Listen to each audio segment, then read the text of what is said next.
Comment survivre dans une zone de guerre? Que faire lorsque vous êtes pris au piège entre les groupes armés? Où aller lorsque les lois de la guerre ne sont pas respectées? Sans trahir la confidentialité, quel est selon vous le pire moment que vous avez pu vivre en tant que président du CICR et à contrario le meilleur moment? C'était la visite à l'hôpital à Gaza, dans la guerre de Gaza de décembre 2008-2009, quand j'ai vu les très grièvement blessés, aussi enfants. Ça, c'était un moment, certainement, très, très difficile. Bon, je dois dire que les bons moments, c'est quand même, ils sont assez nombreux parce qu'au fond, les bons moments, c'est toujours les moments où vous pouvez négocier quelque chose qui facilite l'accès des collaborateurs aux gens qui ont besoin de protection et d'assistance. Et on avait quand même beaucoup de ces moments-là, n'est-ce pas? Vous avez un exemple ou une bonne négociation? Oui, mais ils sont très différents, mais je pense... Oui, d'ailleurs, parfois, négociation, c'est peut-être un peu un grand mot. Parfois, ça se joue en relativement peu de temps, mais ça, peut-être, là, il importe encore plus comment on se comporte. Non, mais je pense que, par exemple, pour moi, après tout ce que j'avais entendu pendant 2003, le fait qu'on n'avait pas... pouvais pas ouvrir délégation Darfour, ça me travaillait beaucoup. Et c'était clair, le moment où c'était possible, c'était important.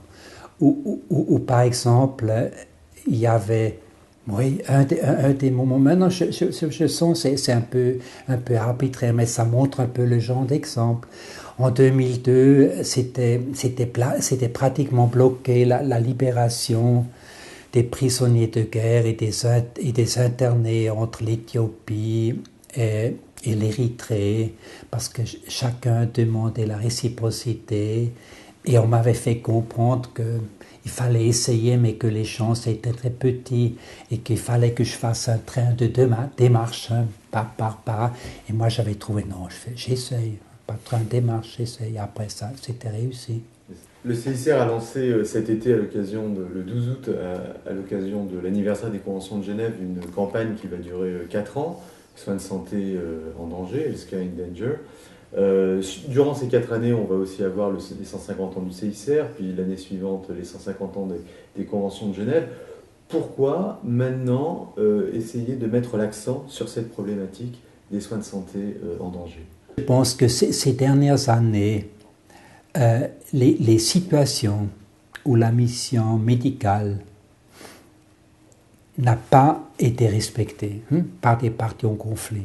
Donc dans un conflit armé, mais aussi dans les autres situations de violence, donc dans le domaine où le DIH n'est pas applicable, oui, ces situations se sont accumulées, ont clairement augmenté. C'est en train de devenir un des plus grands problèmes humanitaires si on réfléchit au nombre de personnes qui sont affectées par ce manque de respect de la mission médicale. Parce qu'on ne parle pas seulement des ambulances, et on parle aussi des hôpitaux, on parle surtout aussi du personnel, etc. Et le premier à en avoir parlé, finalement, c'était Henri Dunant lui-même, puisque finalement, c'était déjà les soins de santé en danger sur le champ de bataille de Solferino, qui a créé le CICR 4 ans plus tard, et ensuite une norme pour essayer de réglementer tout ça. Je pense qu'on peut s'autoriser, à travers cette campagne, à faire ce grand écart historique qui raconte aussi les 150 ans d'existence du CICR. Il y a 150 ans, quand on pensait mission médicale, on pensait aux soldats, par rapport aux soldats. Aujourd'hui, on pense en premier lieu au civil, n'est-ce pas? Il faut aussi dire que à l'époque de M. Dunant, on pensait comme contexte aux conflits armés internationaux. Aujourd'hui, quand nous parlons de la protection de la mission médicale, on pense aussi conflits armés internationaux, mais il n'y en a plus beaucoup. On pense surtout conflits armés non internationaux et on pense autres situations de violence, c'est-à-dire où le droit humanitaire n'est pas applicable, mais les droits de l'homme internationaux. Donc il y a quand même beaucoup de développement. Si on veut vraiment, mais là on arrive vraiment, maintenant nous arrivons à un niveau d'abstraction considérable. Hein? Mais si on veut dire que la défense du droit du blessé et du malade, du droit aux soins médicaux, que ça était déjà au centre des préoccupations du CICR il y a 150 ans, et l'est encore aujourd'hui, mais à un niveau beaucoup plus large, concernant beaucoup plus de personnes. Oui, là je peux vous suivre. Une petite question un peu plus personnelle. Vous êtes né à Hayden, en Appenzell, Rhône extérieur, c'est-à-dire la ville où est mort Henri Dunant en 1910. Est-ce que c'est quelque chose qui vous a toujours habité, enfin ce petit hasard-là? Est-ce que ça a compté dans votre vie? Est-ce qu'aujourd'hui vous êtes président du CICR? Est-ce que vous pensez, sans pour autant parler que de hasard, eh bien que ça ne s'est pas fait fortuitement tout ça? Non, je crois que ça c'est vraiment... Oui, c'est fortuit.